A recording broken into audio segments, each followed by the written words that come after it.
আমার আওয়ামী লীগ সরকার ক্ষমতায় আসার ২-৪ বছর পরে একটা অভিজ্ঞতা মনে আছে। এক লোক খুব একেবারে মানে কাছা দিয়ে নেমেছে। সে বঙ্গবন্ধুর উপর একটা বই লিখেছে। আমার বইটার নামটা একটু হাস্যকর লেগেছিল। ওই বইটা যেভাবে হোক শেখ হাসিনার হাত পর্যন্ত পৌঁছে দিতে হবে। আওয়ামী লীগ সভানেত্রী প্রধানমন্ত্রী শেখ হাসিনাতে পৌঁছে দিতে হবে। কারণ কি?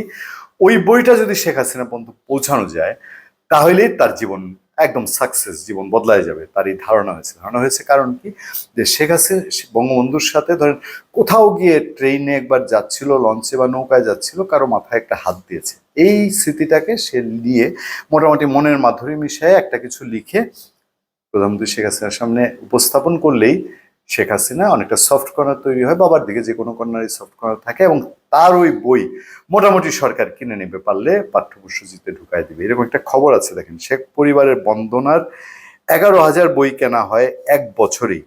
২০১৮ সালে বিতর্কিত একাদশ জাতীয় সংসদ নির্বাচনে আওয়ামী লীগের টিকিট পেয়ে কুড়িগ্রাম ৪ আসন থেকে এমপি নির্বাচিত হন জাকির হোসেন। পরে তিনি প্রাথমিক ও গণশিক্ষা প্রতিমন্ত্রীর দায়িত্ব পান। মাদক কারবার, অবৈধ দখল, নিয়োগ ও বদলি বাণিজ্যের কারণে সারা বছর বিতর্কে থাকা সাবেক এই প্রতিবন্ধী বঙ্গবন্ধু শেখ মুজিবুর নিয়ে একটি বই লিখেছেন, এবং সেই বইও স্থান পেয়েছে মর্যাদার জায়গায়।